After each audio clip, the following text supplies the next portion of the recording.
Hello. We are back. So, Luz, David, you have enough time to answer questions. I also want to ask a question, but let's keep it a surprise, you know. Um, so it's like this, or just let's make it now, like I have a funny game, like choose a number, Mhm. one. 3. Okay, okay. So my question to you is, oh, you have to tell the story of your life. Well, I think we just did. Okay, another one. Tell me when to stop.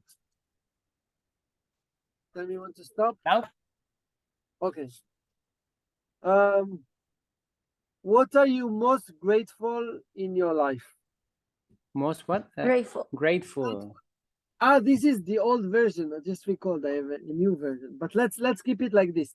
Grateful is always okay. So what we're gonna do now? Yeah, you could answer my question first because I think it's the easiest to answer. Maybe. It's a super deep And question. you better look to your left before you answer. Yes.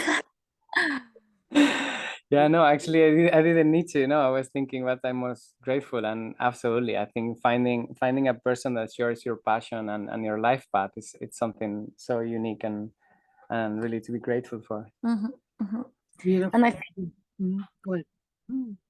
in the community of people that we are surrounded with, also, I think that we are super lucky to have met amazing people along the way, and keep those interactions, keep those connections has been something that I'm super grateful, because all those people open a new door, a new conversation, that may us question more things and keep learning all the time. Beautiful. I agree with both of you. Like usually what we have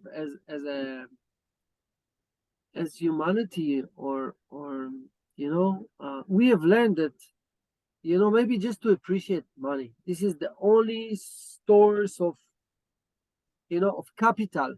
This is why Elena said that at the end of the day, it doesn't matter how you're gonna learn. If it's homeschooling, online and so on. At the end of the day, you have the exams and you have to pass them, right? So why? Because I don't know. Because you tell me. But there's so many other forms of capital, right? Just imagine all the living beings around us, right?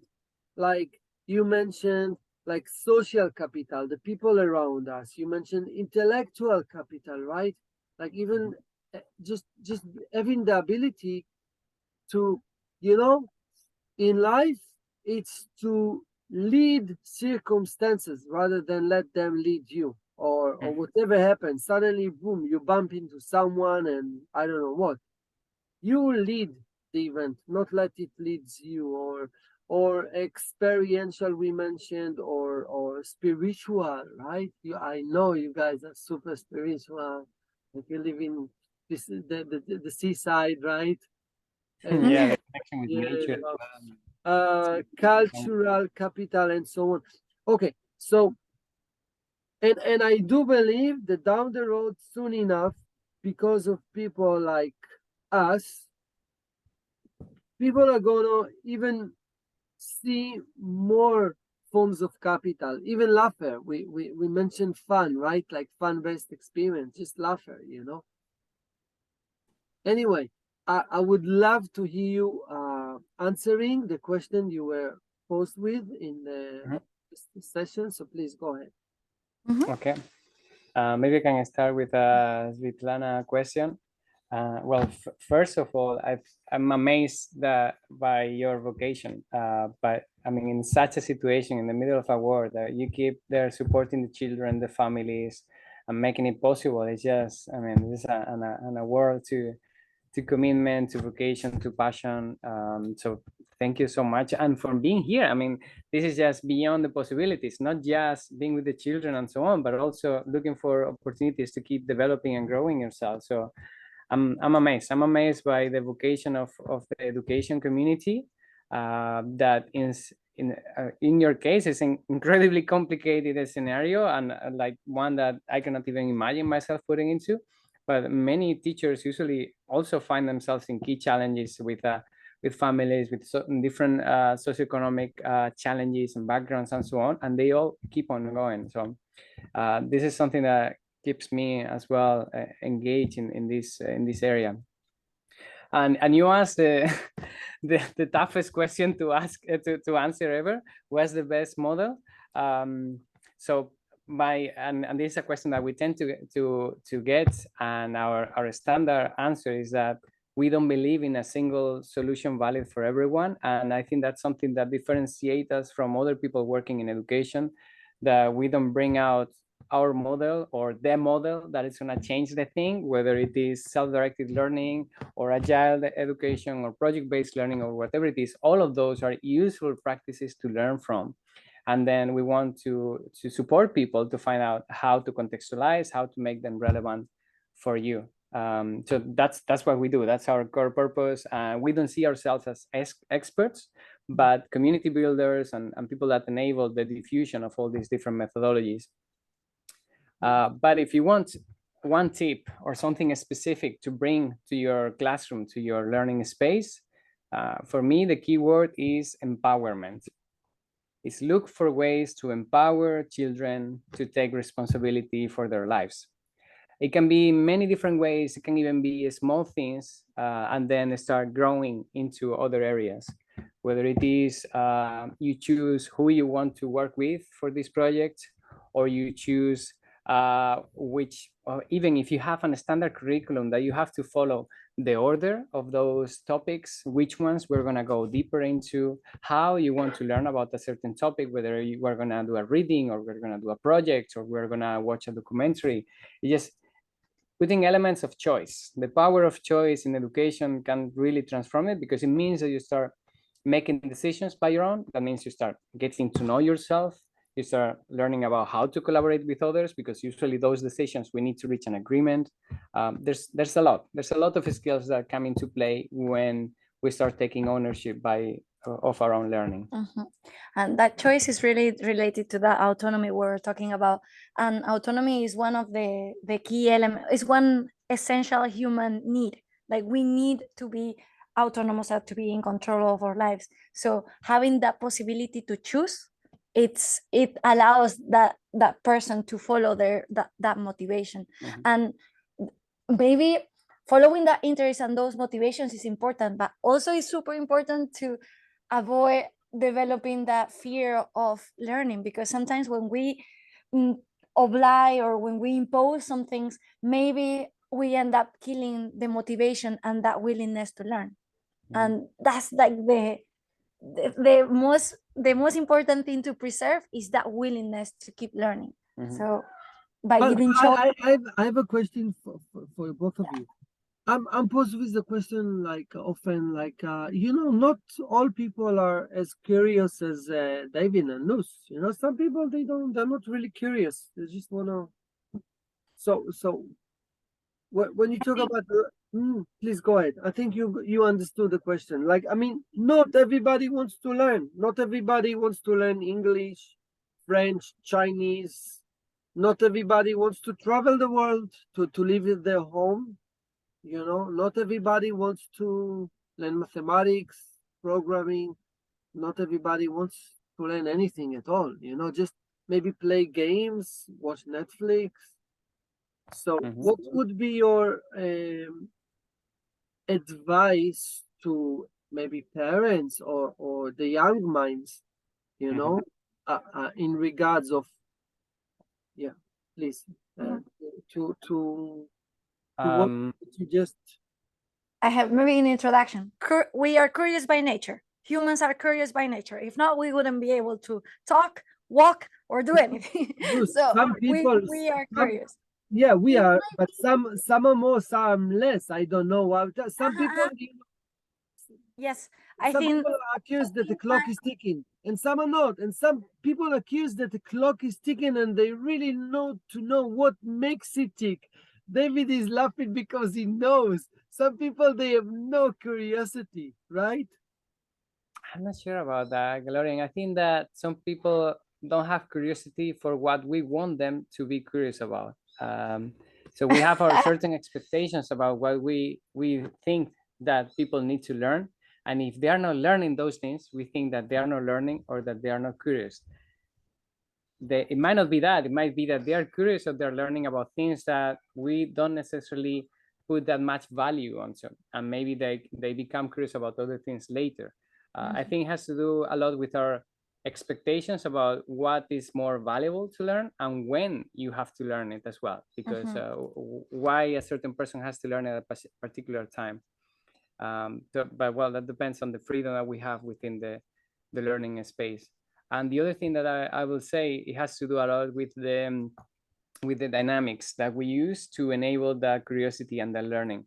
A lot of the things that we teach in our development programs are not about do exercise ABC, but about how do you create a learning space that is conducive to motivation and learning, where people ask their own questions, where we set up our goals. Maybe it's a 3-month project that you're going to coordinate with people, so you're going to commit to it.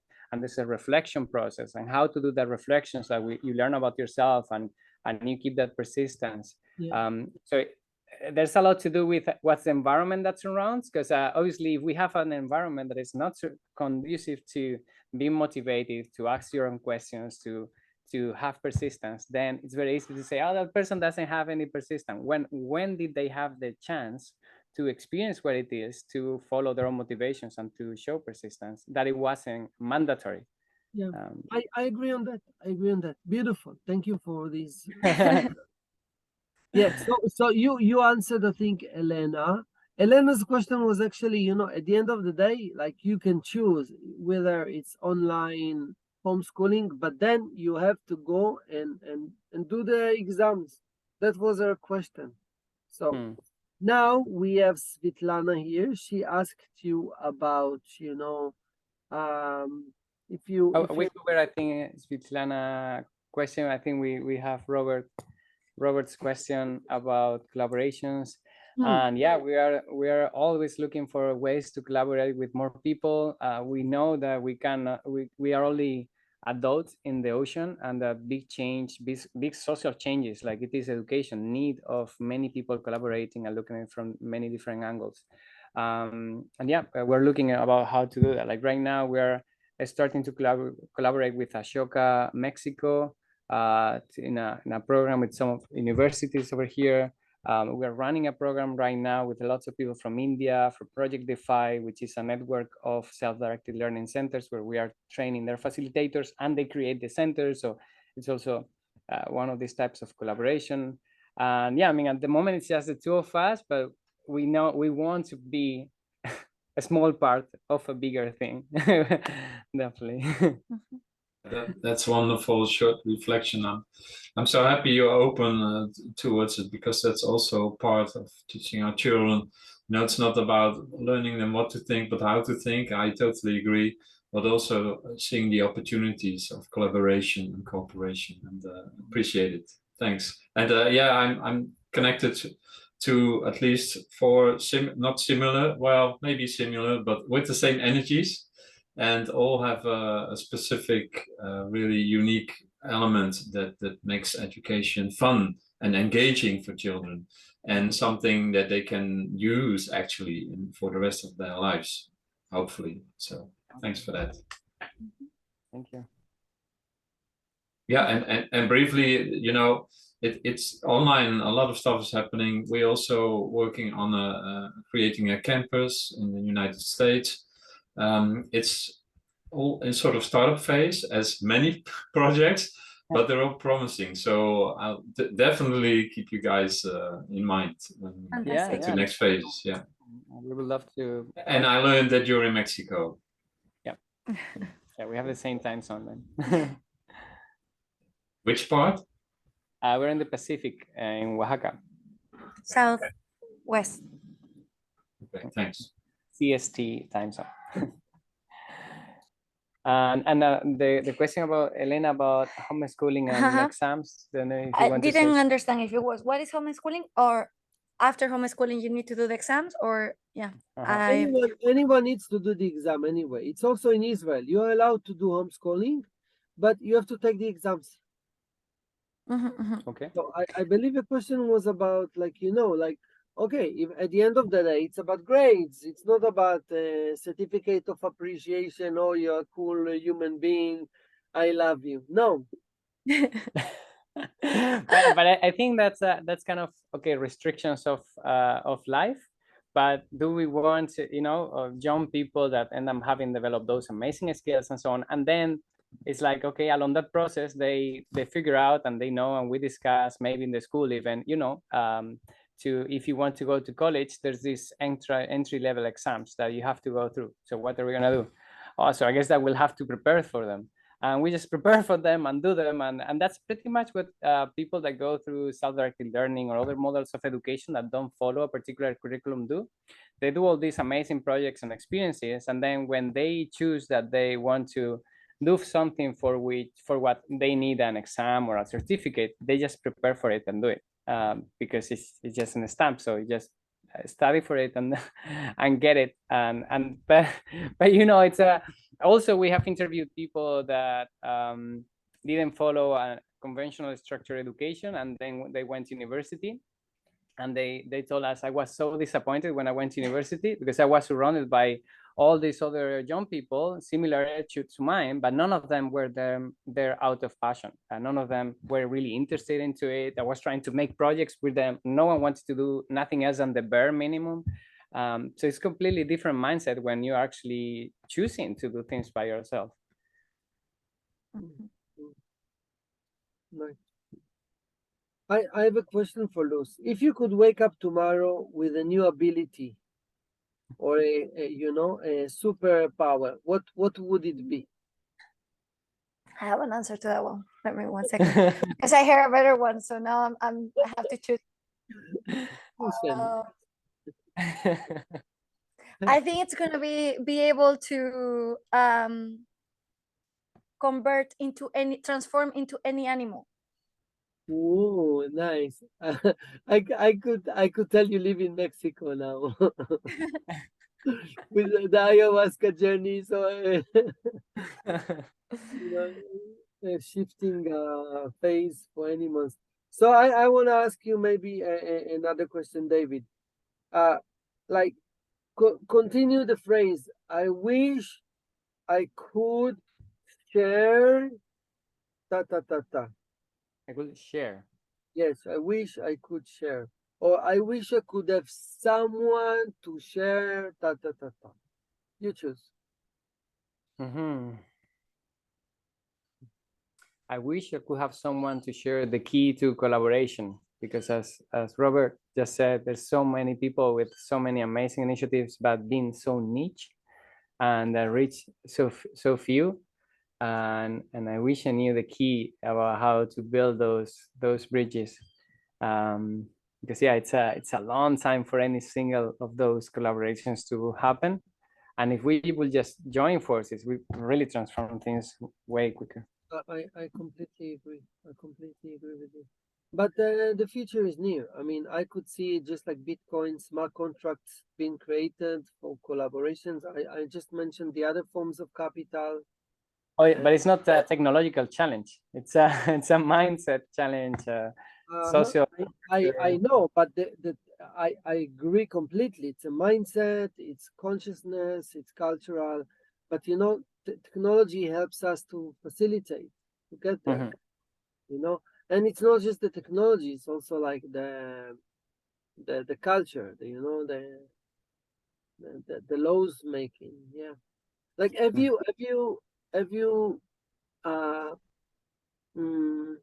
like could you mention like uh, after going around the world meeting so many people in 17 countries, like do you see some change in globally consciousness wise or looking and reflecting on yourselves and how is it Changing ourselves or change globally? In ourselves, it has completely break up everything we did as we did before. Like the way we live, the way we think, everything has changed. Like there were like small events in that journey had a crazy impact in our lives that at the end, I think the toughest part was to compromise to the new things that we were thinking. For example, if you watch a documentary about how cacao is cultivated and that there is children slavery in the process, what are you gonna do about it? Before I was like, oh, that happens and what can I do about it? Now it's like, okay, I have a role in it. I can choose not to consume that chocolate, but Wow. I'm not.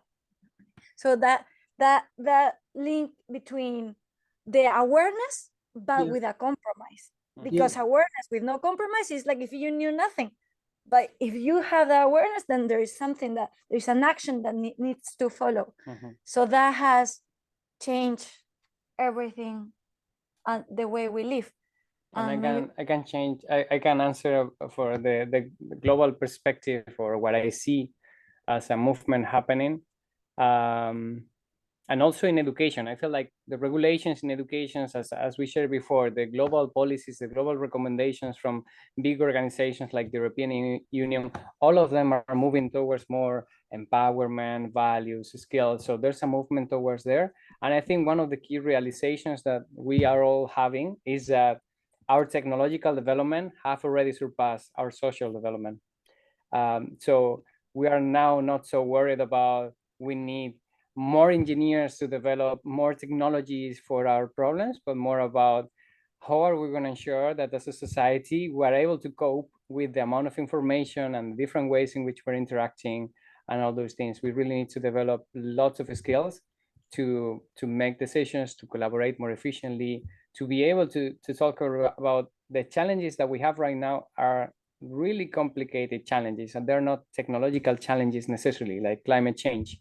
There can be some technological solutions, but there's a lot about the way we live and the way we make decisions as a society of what we are going to choose to do or not to do, or stop doing because it's harming us on the long run. Yeah. Yeah. No, I agree with you. It's all about the mindset, consciousness, elevating on a whole new path, on a whole new level. Robert, Svetlana, anything you'd like to ask?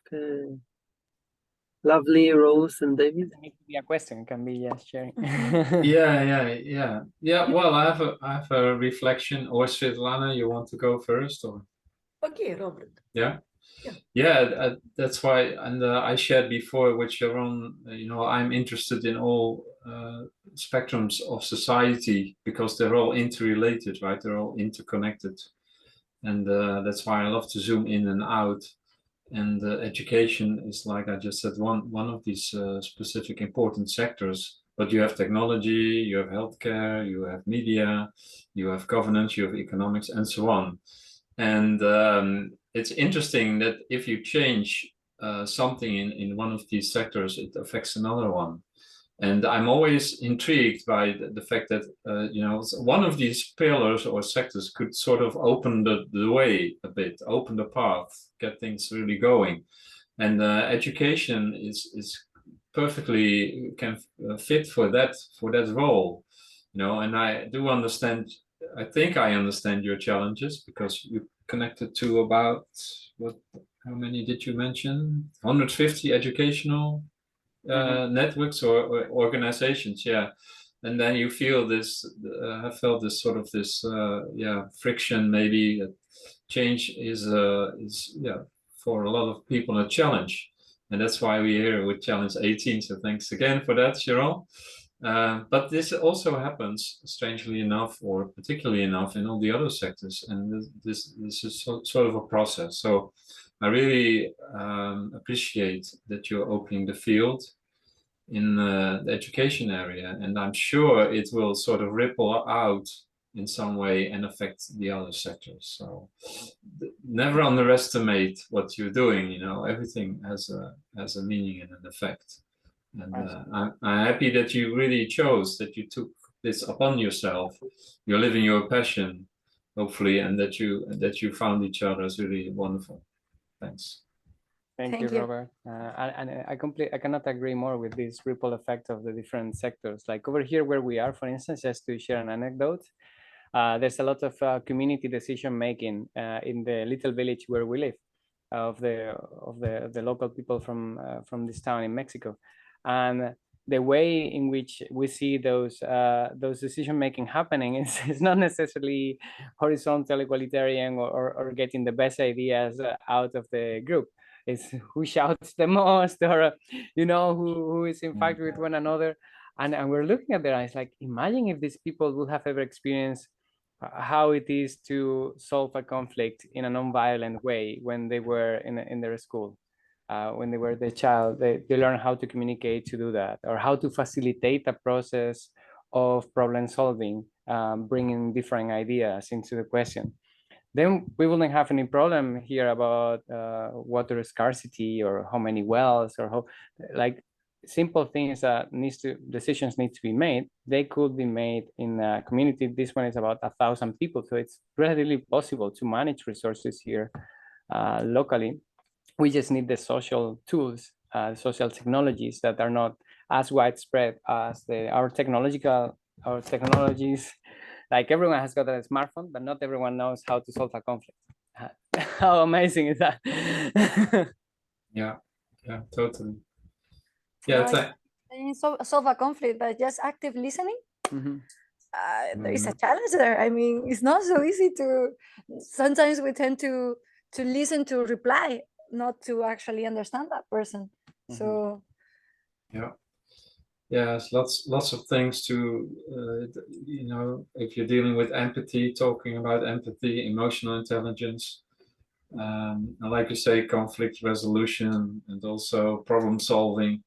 That communication on its own is already, it's amazing how much you can win there, if you can learn the younger or the children to sort of communicate in a healthy way. It's really amazing. Maybe Svetlana, you want to reflect now?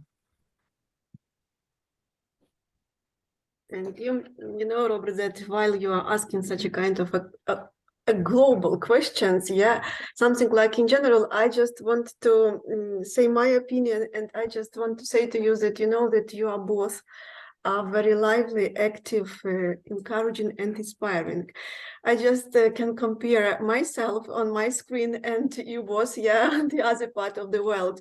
Maybe because of the war, maybe because it's the end of the day. But not just me, but the great amount, not just teachers, I mean Ukrainian teachers, as well as Ukrainian people, we are too tired. We are, better to say, devastated and exhausted. Nevertheless, I try not to be in depression. I try just to get the way out of it and to do something in order to forget.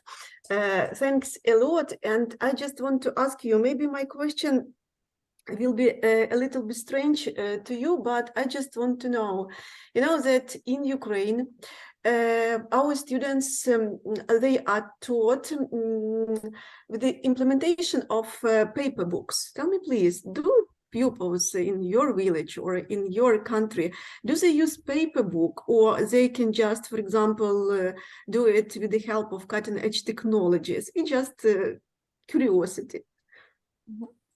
I think they are still carrying the book. Yeah, I think it's still pretty widespread, pretty much everywhere you go around the world. It doesn't matter which country. The US, where Robert is, for sure, they also have books printed. It's kind of almost individual movements of some schools of saying we are gonna get rid of the book, but then many schools then implement a tablet that have a PDF with pretty much the same books, but on PDF format. I don't know. I'm not necessarily against textbooks, but they are a resource, but they don't necessarily need to be the guide or the restriction about what we can learn about. No way, they're like a resource to plug into when it's useful. But maybe more traditionally, what has happened in education is that the publishing industry have had a big weight on curriculum development, and in fact a monopoly in many cases, because they made agreements on the governments about which publishing house was going to make the books, and that was the knowledge that was passed to new generations. I mean, what one company put on those books, which it was decided at a higher level. But finally, what came to the book, the publishing house had a lot to say into it as well. Mm-hmm. Yeah. Great. And I just, one more, it's a kind of curiosity, but I just want to know, what about the discipline? Just about talking your school, as you have children, yeah? And by the way, do your children go to school? We don't have children. Yes, no. Yes. Too much work. Okay. It seems to me that I have heard that you have a child, no? Or maybe Sharon, you asked something I about. mentioned, yeah, I mean, I asked, yes, look, Okay. like, yes, exactly. If she would have loved a future daughter to be a teacher. Okay, sorry. But they are a young couple, you know, they are only 20 years old, I think, both of them. Okay. No, 30 something already. But no, it's a good question, and it's a keyword, discipline. And I will just to think about this question, I will change. How about disciplines to children? Change children for person. How about disciplines to this person? Exactly. Discipline seems to be something that we only apply to something or to individuals that we consider inferior to us. So like we discipline our dog, discipline children. We don't discipline other adults. We don't discipline other people that we work with. We collaborate, we talk about challenges, we reach agreements, we discuss how we can do things better, we give feedback. But discipline, it's something that we use when we look like from above, not with a reciprocal intention. Like discipline already entails that I'm not gonna listen to what comes back in a way. There's a hierarchy in that discipline, and there is rules that are supposed to be the ones that we have to follow. So many of the things I think of the questioning of the big paradigm shift in education has to do with changing maybe the word children for person or people, and think whether it still makes sense or not. Whether when we consider children as human beings with full human rights, there was a big conversation about that last week with more than 130 people with lots of organizations about children's rights, and all of it was about it. Do we consider children to be human beings with full human rights? Because if that is the case, then many of the things that we are doing conventionally in education are out of the scope. Because So I ask both of you, what is the best we can do for children? Empowerment. And empowerment doesn't mean you do whatever you want because there's no restrictions on the world and you are alone. No, we need to reach agreements. We need to make commitments. You need to show persistence on the decisions that you have made collectively with other people. But empowerment, it's a way to responsibility. The autonomy and responsibility come together. And treat them as humans, not as children, you know.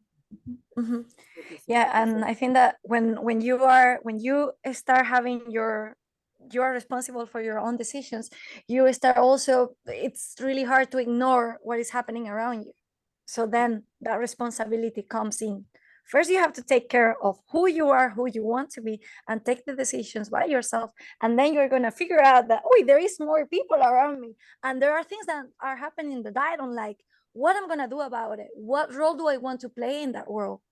And then that responsibility comes in and they play together. And I know this might sound like a big shift and something a bit crazy, and it doesn't need to happen from one day to the next. It's a process of starting taking that responsibility or sharing that responsibility.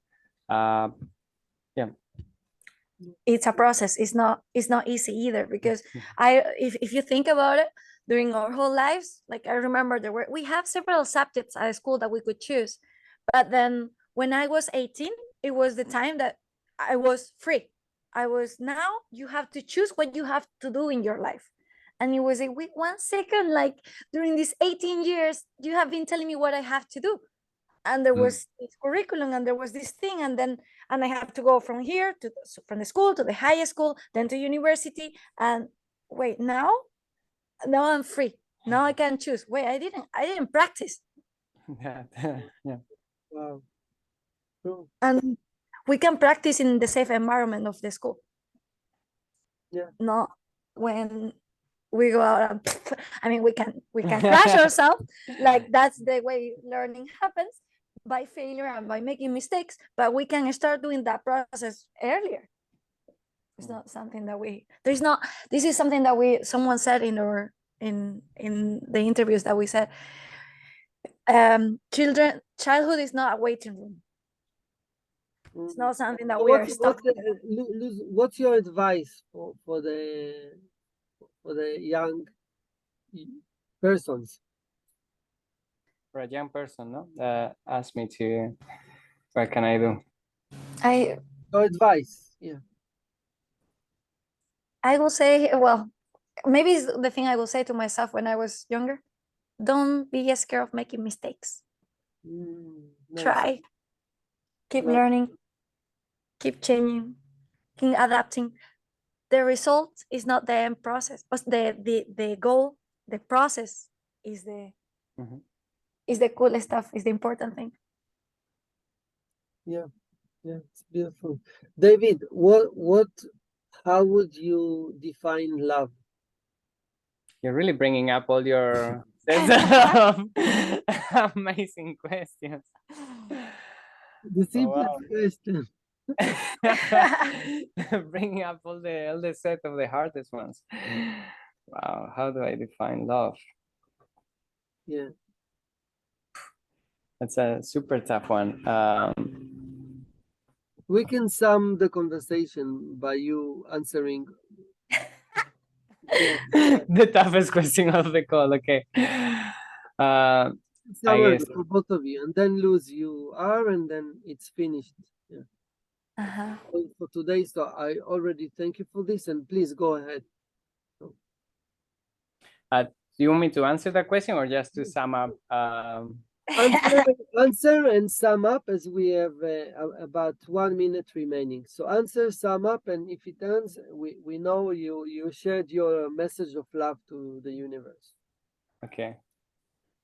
Okay, so I mean, love in this context, at least, that we're talking about of education, I think love has to do a lot with respect and the awareness that that I'm not you and I cannot decide for you, but I can make all my efforts to support you in your process to learning and becoming the best version of yourself. There's a lot of things I can do there, but I cannot learn for anyone.